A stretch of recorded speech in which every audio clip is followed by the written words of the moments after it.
Movie की starting में हम विंसेंट और लेन को देखते हैं जो कि मार्स पर थे। वे लोग रोवर से उनकी साथी किम को लेने के लिए जा रहे थे। तभी वहां पर एक बहुत बड़ा तूफान आता है जिसमें से होते हुए वे लोग किम के पास पहुंचते हैं। यहाँ पर हम देखते हैं कि किम मिट्टी में कुछ ढूंढ रही थी जो कि उसे नहीं मिलता। वही रोवर में आने पर वो काफी गुस्से में होती है क्योंकि वे लोग मार्स पर पिछले 6 महीनों से रिसर्च कर रहे हैं पर उनके हाथ अभी तक कुछ भी नहीं लगा। किम पृथ्वी पर खाली हाथ वापस नहीं जाना चाहती। अगली सीन में हम बेस पर बाकी की टीम मेंबर्स को देखते हैं जिनकी बातों से हमें पता चलता है कि वे लोग एक दिन बाद यहाँ से जाने वाले हैं। उन्हें मेन बेस स्टेशन जो कि मार्स को ऑर्बिट कर रहा था उनसे खबर मिलती है कि वे लोग उन्हें लेने के लिए 19 घंटों में एक स्पेसशिप भेजने वाले हैं। इसके बाद मार्को कैप्टन से बाहर जाने के लिए पूछता है। कैप्टन पहले तो मना करते हैं। इस पर मार्को कहता है कि साइट नंबर 9 के गैमा सेंसर्स काम नहीं कर रहे हैं। ये अच्छा नहीं लगेगा कि मेन बेस स्टेशन से लोग आकर उसे ठीक करे, इसीलिए मुझे जाने दो। इस पर कैप्टन मान जाता है और वो हैरिंगटन को भी अपने साथ लेकर जाने का कहता है। कैप्टन ये भी कहता है कि सूरज डूबने से पहले वापस आ जाना। और जब ये दोनों जा रहे थे तभी बेस पर विंसेंट, लेन और किम आते हैं। किम को ये बात अजीब लगती है कि मार्को इतने अर्जेंटली सिर्फ एक सेंसर को ठीक करने के लिए नहीं जा सकता, इसीलिए वो उसके वर्क स्टेशन को चेक करती है और उसे पता चलता है कि मार्को को साइट नंबर 9 पर न्यू सेल डिवीजन यानी कि एक लाइफ फॉर्म मिला है, जिसे देखकर सब लोग हैरान हो जाते हैं। ये देखकर सब लोगों को लग रहा था कि मार्को इस डिस्कवरी का क्रेडिट खुद ही लेना चाहता है, इसीलिए उसने किसी को नहीं बताया। और अब कैप्टन उसे कांटेक्ट करते हैं मगर मार्को की जगह पर हैरिंगटन बात करता है। तभी हम मार्को को देखते हैं जो कि रिसर्च कर रहा था उस मिट्टी पर और उसे मिट्टी में कुछ लिविंग सेल्स मिलते हैं। वो ये बात हैरिंगटन को भी बताता है मगर इससे पहले ही जमीन धंस जाती है और मार्को गड्ढे में गिर जाता है। ये देखकर हैरिंगटन तुरंत गड्ढे के पास जाता है और बेस पर भी इन्फॉर्म कर देता है। ये सुनकर कैप्टन और डेल्बी वहां पर चेक करने के लिए आते हैं। डेल्बी तो हैरिंगटन पर ही इल्जाम लगाती है कि तुमने कुछ क्यों नहीं किया। साथ ही में वो नीचे जाकर चेक करने का भी कहती है मगर कैप्टन उसे मना कर देता है क्योंकि गड्ढा काफी गहरा होता है। कैप्टन डेल्बी को वही रुकने का कहकर हैरिंगटन को लेकर वापस बेस पर आता है। वही वो इस सब की जानकारी मेन बेस स्टेशन पर देता है। वहां से रिप्लाई आता है कि पूरी सेफ्टी के साथ मार्को को बचाया जाए, उसके बाद हम उसकी डिस्कवरी को पब्लिक कर देंगे। इस पर सब लोग एग्री होते हैं। इसके बाद हम देखते हैं कि कैप्टन, विंसेंट, लेन और इरविन साइट नंबर 9 की तरफ जाने के लिए निकलते हैं। वही इस तरफ डेल्बी गड्ढे को देखने के लिए जाती है मगर स्टीम के कारण वो कुछ देख नहीं पाती। आगे रोवर में आने पर कैप्टन उसे खबर देते हैं कि वे लोग उसकी तरफ आ रहे हैं। तभी डेल्बी को अपने रोवर में कुछ आवाज सुनाई देती है मानो कोई अंदर आने की कोशिश कर रहा हो और जब वो चेक करने के लिए जाती है तो वो किसी चीज को देखकर काफी डर जाती है। तभी सीन कट होता है और हम इन चारों को वहां पर देखते हैं। विंसेंट और कैप्टन गड्ढे की तरफ जाते हैं तो लेन और अरविंद डेल्बी को देखने के लिए जाते हैं मगर डेल्बी उन्हें पूरे रोवर में कहीं पर नहीं दिखती। उसके बाद वे लोग विंसेंट को एक रस्सी से बांधकर नीचे गड्ढे में भेजते हैं। विंसेंट नीचे किसी तरह के बैक्टीरिया को देखता है जो कि पत्थरों पर ग्रो हो रहा था। वो नीचे भी देखता है मगर उसे वहां पर डेल्बी और मार्को दोनों में से कोई नहीं दिखता। वही बाहर आने पर अरविंद कहता है कि उसे 2 लोगों के पैरों के निशान मिले हैं जो कि बेस की तरफ जा रहे हैं। ये सुनकर कैप्टन को थोड़ा अजीब लगता है क्योंकि अगर उन दोनों को बेस पर ही जाना था तो वे लोग रोवर से भी जा सकते थे। तो इस तरफ बेस पर हम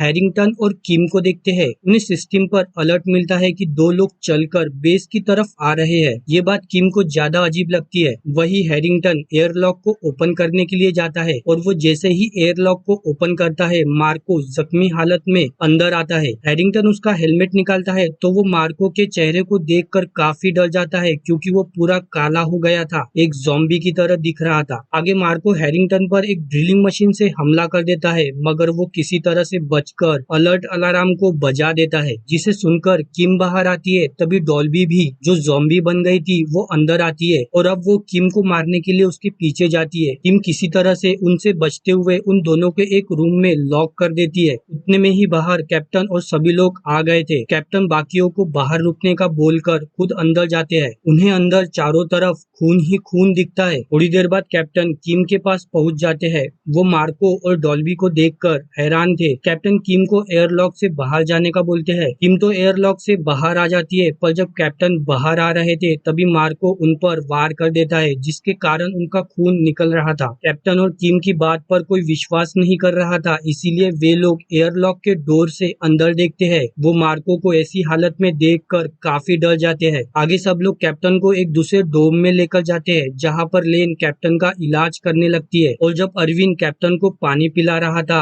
तभी कैप्टन एकदम से अरविंद पर हमला कर देते हैं और उसका गला दबाकर उसे मारने की कोशिश करते हैं। सब लोग किसी तरह से कैप्टन को संभालते हैं, उतने में ही वो गुजर जाते हैं। इसके बाद किम कैप्टन के हाथ और पैर को बांध देती है, क्योंकि उसे लग रहा था कि कैप्टन भले ही मर चुके हो पर वो ज़ॉम्बी में जरूर कन्वर्ट होंगे, मार्को और डेल्बी की तरह। तभी उन्हें पता चलता है कि मार्को और डेल्बी उस डोम को एक्सप्लोर करके बाहर आ गए थे। वे लोग इनके डोम तक पहुंच जाते हैं और एयरलॉक के गेट को तोड़ने की कोशिश कर रहे थे। ये देखकर विंसेंट कहता है कि वो एक पाइप जो कि इस डोम से उस डोम तक कनेक्टेड है, उससे उस तरफ जाएगा और किसी तरह से सिस्टम को चालू करके ऊपर मेन बेस स्टेशन को कनेक्ट करके ये सब बता देगा। सब लोग इस पर एग्री होते हैं। तभी कैप्टन जो मर चुका था उसकी बॉडी हिलने लगती है। ये देखकर सब लोग काफी डर जाते हैं। उसके बाद विंसेंट पाइप के थ्रू उस तरफ जाने के लिए निकलता है, तो इस तरफ लेन कैप्टन के खून का सैंपल लेकर उसे चेक करती है, जिससे उन्हें पता चलता है कि ये वही बैक्टीरिया है जो मार्को को मिला था, जिसके कारण ही वे लोग ज़ॉम्बीज में बदल गए। ये देखकर लेन सजेस्ट करती है कि हमारे पास जो बैक्टीरिया के एंटीडोट है, हम उसका इस्तेमाल कैप्टन पर करके देख सकते हैं, शायद वो काम कर जाए। वे लोग ऐसा ही करते हैं। लेन कैप्टन में एंटीडोट इंजेक्ट करती है और वो काम करता भी नजर आ रहा था। तो इस तरफ विंसेंट पाइप से होते हुए बेस स्टेशन में आ जाता है, जहाँ पर वो सिस्टम को रिबूट करके ऊपर मेन बेस स्टेशन पर मैसेज भेजने लगता है। तभी पावर डाउन हो जाती है। चेक करने पर वो देखता है कि हैरिंगटन सिस्टम के साथ छेड़छाड़ कर रहा है, जो कि ज़ॉम्बी बन चुका था और अब वो विंसेंट के पीछे लग जाता है। इधर मार्को और डेल्बी वापस जा रहे थे, तभी किम नॉइस करती है, जिसके कारण वे लोग वापस इनकी तरफ आ जाते हैं और किम एंटीडोट को कॉम्प्रेस करके उनके ऊपर एयरलॉक में स्प्रे करती है, जिसके कारण वो वहीं पर गिर जाते हैं। अब तक विंसेंट भी पाइप के थ्रू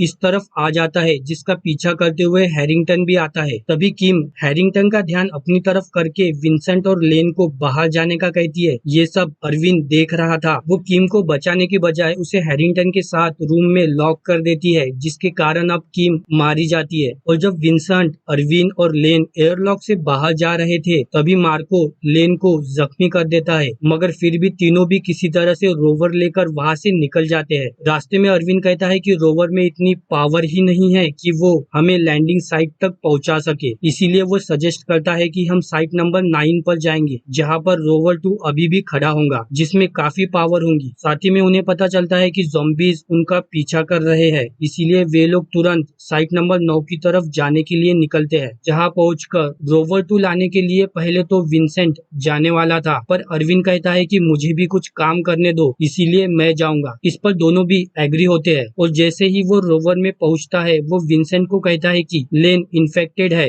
उसे वहीं पर छोड़कर तुम यहाँ पर आ जाओ, मगर विंसेंट मना कर देता है और उसे सबक सिखाने के लिए जाता है। इसी बीच हम देखते हैं कि अरविंद भी इन्फेक्टेड होता है और वो रोवर लेकर निकल जाता है। इसी दौरान ज़ॉम्बीज भी इनके रोवर के पास आते जा रहे थे और अब विंसेंट और लेन रोवर को तूफान में लेकर जाते हैं। आगे हम देखते हैं कि वे लोग रोवर में ही सो जाते हैं। अगली मॉर्निंग विंसेंट को पता चलता है कि लेन उसे बचाने के लिए रोवर छोड़कर चली गई है। साथ ही में उसे लेन के पैरों के निशान भी दिख रहे थे, इसीलिए वो रोवर से उन्हें फॉलो करता है, जिसके थोड़ी देर बाद वो लेन के पास पहुंच जाता है। वो उसे समझाने की कोशिश करता है कि उसे ये सब करने की जरूरत नहीं है, मगर लेन उसकी एक नहीं सुनती और जैसे ही विंसेंट उसके करीब आता है, वो अपना हेलमेट निकाल लेती है, जिसके कारण अब वो विंसेंट के हाथों में ही तड़प कर मर जाती है। विंसेंट ये देखकर काफी उदास होता है। तभी लेन ज़ॉम्बी बनकर विंसेंट पर हमला करने लगती है और अब विंसेंट को ना चाहते हुए भी लेन को जान से मारना पड़ता है। उसके बाद हम देखते हैं कि मेन बेस स्टेशन से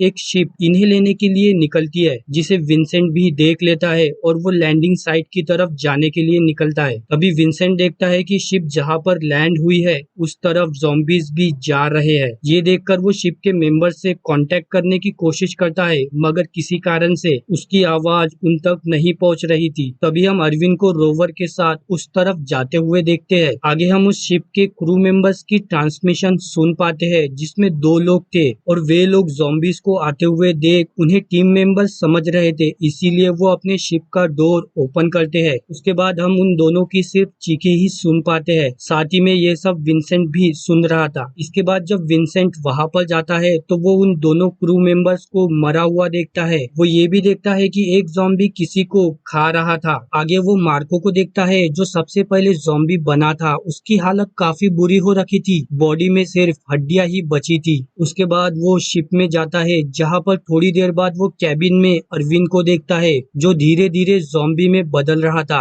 विंसेंट कहता है कि हम इस बैक्टीरिया को पृथ्वी पर नहीं लेकर जा सकते, इसे यहीं पर खत्म करना होगा। इस पर दोनों की लड़ाई हो जाती है जिसमें अरविंद विंसेंट को चाकू मारकर नीचे गिरा देता है। उसके बाद वो शिप को बड़ी ही तेजी से ऊपर लेकर जाता है। इसी बीच विंसेंट अरविंद पर हमला करता है और उसे अपने हेलमेट से मार मार कर बेहोश कर देता है। उसके बाद वो उसे एयरलॉक से स्पेस में ढकेल देता है और अब तक उनकी शिप का फ्यूल भी खत्म हो चुका था। उसके बाद विंसेंट मेन बेस स्टेशन पर एक मैसेज भेजता है। वो कहता है कि मेरी पूरी टीम मर चुकी है किसी खतरनाक बैक्टीरिया की वजह से, जिसमें आपके भेजे हुए क्रू मेंबर्स भी शामिल है। ऊपर से शिप में फ्यूल नहीं है मेन बेस स्टेशन तक आने का, मगर अच्छी बात यह है कि इसमें इनफ फूड सप्लाई है मेरे जिंदा रहने के लिए, जब तक कि आप किसी को मुझे बचाने के लिए ना भेजे। बुरी बात यह है कि शायद मैं भी उस बैक्टीरिया से इन्फेक्टेड हो सकता हूँ। ये मैसेज आप तक 15 मिनट में पहुँच जाएगा, तब तक मैं वेट कर ही सकता हूँ। दोस्तों, इसी के साथ हमारी मूवी खत्म होती है। गाइस, मूवी में हमें नहीं बताया गया है कि विंसेंट को बचाया जाता है या फिर नहीं। इसकी एंडिंग हम ऑडियंस के लिए ओपन रखी गई है। तो आपको क्या लगता है, उसे बचाया गया होगा या फिर नहीं? कमेंट में जरूर बताना। तो चलिए, मैं मिलता हूँ आपसे अगली वीडियो में।